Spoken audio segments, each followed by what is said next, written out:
South Africa women versus England women semifinal 1 world కప్లోన ఈ match వచ్చేసి ఫస్ట్గా సౌత్ ఆఫ్రికా బ్యాటింగ్ చేశారు.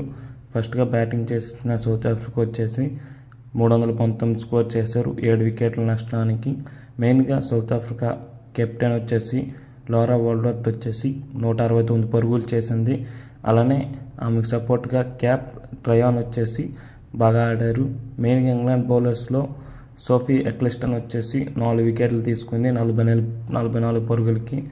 నెక్స్ట్ బ్యాటింగ్ చేయడానికి వచ్చిన ఇంగ్లాండ్ వచ్చేసి మెయిన్గా టాప్ ఆర్డర్ వచ్చేసి ఫస్ట్ 3 వికెట్లు వచ్చేసి 0 రన్లకే 3 వికెట్లు కోల్పోయారు. దీంతో ఎక్కడా కంబ్యాక్ ఇవ్వలేకపోయారు ఇంగ్లాండ్ టీం వచ్చేసి. దీంతో ఫస్ట్ టీం వచ్చేసి క్వాలిఫై అయ్యారన్నమాట సెమీఫైనల్కి. మ్యాన్ ఆఫ్ ద మ్యాచ్ వచ్చేసి లారా వోల్వర్త్. అలా బౌలింగ్లో వచ్చేసి క్యాప్ వచ్చేసి 5 వికెట్లు తీసుకుంది 20 రన్లు చేసి.